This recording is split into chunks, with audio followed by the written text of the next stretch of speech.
नमस्ते, मेरा नाम है जुनागली और मैं दक्षिण कोरिया का निवासी। हमारे चैनल कोरिया का लाला में आपका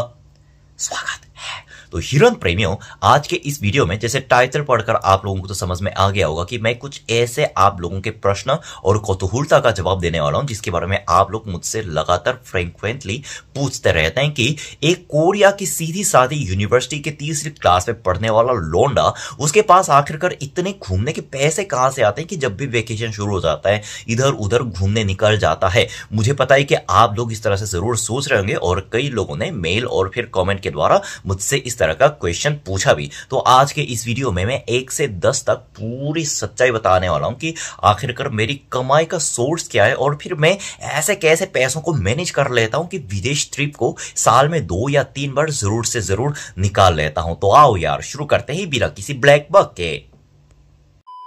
वीडियो शुरू करने से पहले मैं आप लोगों को एक बात पहले से ही बता देता हूं कि कुछ लोगों को अभी भी ऐसा लगता होगा कि YouTube से मेरी अर्निंग इतनी ज्यादा होती है कि मैं YouTube अर्निंग से घूमता हूं। तो उन लोगों की काइंड इंफॉर्मेशन के लिए मैं आपको बता देता हूं कि YouTube के जो इनकम होता है ना, मतलब जो बाहर से लोग जिसके बारे में बात करते हैं और एक्चुअल जो यूट्यूबर की इनकम होती है उसमें एक्चुअली जमीन और आसमान का अंतर होता है। मैं कई बार बता चुका हूं कि मेरे जो यूट्यूब का इनकम है, मतलब ठीक से रकम में तो नहीं बता सकता, लेकिन एक महीने मेरे घर का जो रेंट होता है ना, रेंट भरने के बाद मेरे पास लगभग 1000 या 2000 इंडियन रुपए बचते हैं। तो YouTube के इनकम से टिकट खरीदो और फिर बाहर जाने के लिए डॉलर चाहिए होते हैं और कई जगह यूरो चाहिए होते हैं। डॉलर खरीद के वहां से होटल रिजर्वेशन करके ये सब आना, इससे इम्पॉसिबल यार, ऐसा हो ही नहीं पाता। एक्चुअली बात कुछ और है। जो लोग मेरे चैनल को पहले से ही फॉलो करते हैं और कोरिया में रहने वाले अदर इंडियन ब्लॉगर्स के, अदर इंडियन यूट्यूबर्स के भी वीडियो देखते हैं, तो उन्होंने मेरे चैनल पर और उनके चैनल पर एक मुख्य अंतर जरूर नोटिस किया होगा कि ज्यादातर मुझे ना व्लॉग बहुत पसंद है। ऐसा नहीं है कि मुझे व्लॉग से नफरत है, लेकिन आप लोगों ने मेरे चैनल पर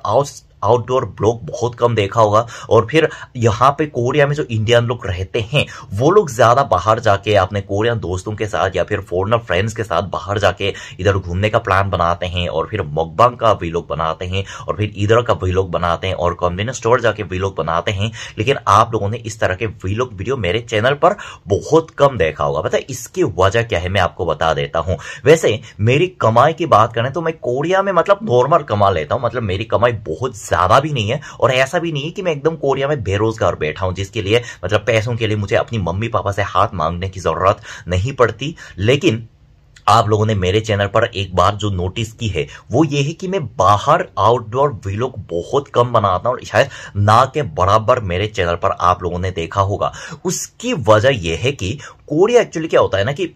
आजकल वैसे कोरिया तो पहले से महंगा देश था ही, लेकिन जब से युद्ध शुरू हुआ है तब से कोरिया में हर चीजों का दाम, खास करके बाहर जाके कुछ करने के दाम, एक्टिविटी के दाम, खास करके बाहर जाके खान पान करने के दाम में इतनी ज्यादा वृद्धि हुई है, इतनी ज्यादा वृद्धि हुई है ना कि हम भले ही कोरिया में रहकर कोरिया में कमाते हैं, लेकिन कोरिया में पैसे खर्च करने से ना हमको 10 बार फिर से सोचना पड़ता है कि क्या हमें आज बाहर जाके कुछ करना चाहिए कि नहीं। यही वजह है कि जब हम कोरिया में रहते हैं ना तो मोस्ट ऑफ द टाइम हम अपने घर पे रहते हैं और जाहिर सी बात है कि मेरे स्कूल के टाइम पे ज्यादा दोस्त भी नहीं बने। स्कूल के टाइम पे मेरे 2 ही दोस्त बने हैं और यूनिवर्सिटी में मेरे 1 या 2 ही दोस्त हैं और जो काम की वजह से, अपने पढ़ाई की वजह से काफी मेरी तरह बिजी रहते हैं। एक्चुअली जब फॉरेनर लोग दूसरे फॉरेन कंट्री में जाते हैं, जैसे कि कोरिया में रहने वाले इंडियन लोग और फिर इंडिया में रहने वाला कोरियन बंदा, यानी कि इंसान के नेचर ऐसे होते हैं ना कि अपने से अलग चीजों को देखकर वो ज्यादा आकर्षित होता है और अपने से अलग संस्कृति को देखकर उनके अंदर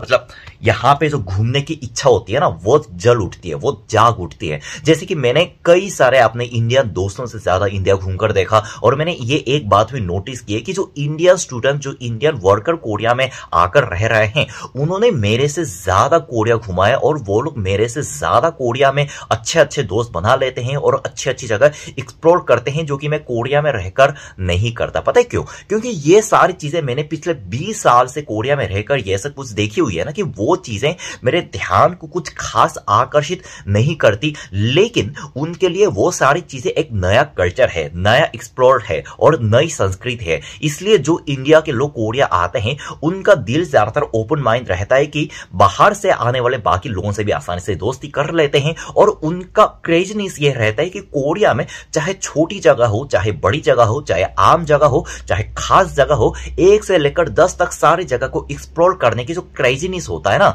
उनके अंदर रहता है। लेकिन मेरे अंदर ये सारी बातें नहीं रहती, और आप लोगों को मैं अपने पुराने वीडियो के माध्यम से लगातार ये बातें बता चुका हूं कि एक्चुअली कोरिया कितना महंगा देश है। लेकिन आप लोगों ने मेरे चैनल के द्वारा से इस बात को तो समझ ही लिया होगा कि एक हफ्ते में 7 दिन होते हैं ना, 7 दिन में लगभग मैं 6 दिन सिर्फ और सिर्फ घर पे ही रहता हूं, मिलने के लिए तो कोई दोस्त है नहीं, और एक दिन जब बाहर निकालता हूं वो भी तब निकालता हूं जब घर पे खाने की चीज खत्म हो गई होती है। यानी कि कोरिया में मैं बहुत कम पैसों में रहता हूं। मैं आपको ये बातें तो बता सकता हूं कि कोरिया में मैं इंडियन रुपए के हिसाब से हर महीने सिर्फ 30,000 रुपए में गुजारा कर लेता हूं, जो कि बहुत बड़ी बात होती है। यानी कि कोरिया में एक अकेले रहने वाला लोंडा 30,000 में महीने का गुजारा कर ले, ये तो तभी हो सकता है जब वो बाहर कोई जाता ही ना हो, उसका कोई दोस्त ही ना हो, जिसको हम जापानीज इंग्लिश में हिकिकोमोरी बोलते हैं ना, कुछ लोगों ने शायद ये शब्द सुना ही होगा। मैं ठीक उस टाइप के बंदे से बिलोंग करता हूं। यानी कि इसका मतलब यह है कि कोरिया में मैं बाहर ही नहीं निकालता हूं, इसलिए वीलॉग बनाने के लिए मेरे पास कुछ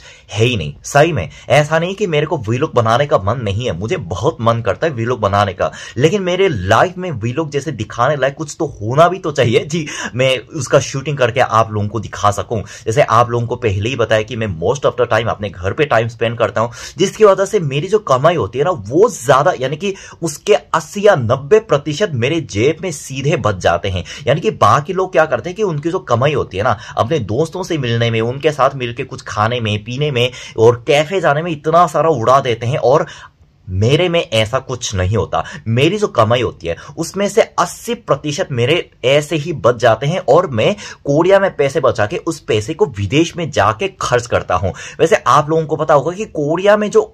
एवरेज इनकम होता है ना, एवरेज इनकम डॉलर में बता देता हूं कि डॉलर में एवरेज इनकम काफी हाई होता है। इसलिए हम जब उस पैसों को कोरिया में खर्च करते हैं, वैसे कोरिया महंगा इसलिए उतना कुछ खास अंतर देखने को नहीं मिलता, लेकिन जब हम उस पैसों को लेकर दूसरे देश जाते हैं, of course America, Canada, Switzerland देशों में ये बातें लागू नहीं होती, लेकिन most of the Asian country में और यूरोप के भी कुछ कुछ कंट्री में हम कोरिया के जो 1 महीने की कमाई लेकर जाते हैं ना, उस पैसों से हम वहां पे 2-3 महीने आराम से खा पी के शानदार लाइफ रह सकते हैं। यही वजह है मेरे इनकम सोर्स की, यही सीक्रेट है मेरे इनकम सोर्स के। आप लोगों ने मेरे चैनल पर कोरिया का व्लॉग बहुत कम देखा होगा, बिल्कुल सही बात है, क्योंकि मेरे पास कोरिया में, मतलब मैं कोरिया में कुछ बाहर निकलता ही नहीं हूं कि मेरे पास व्लॉग बनाने के लिए कुछ कंटेंट बचता है। यानी कि कोरिया में मैं मोस्ट ऑफ द टाइम घर पे रहकर अपना सारा पैसे बचा के रखता हूं, और उस बचाए हुए पैसों से मैं ऐसे देश में ट्रेवल करता हूं जहां पे पैसों का वैल्यू बढ़ जाता है, और वहां पे मैं 2-3 महीने आराम से खा पी के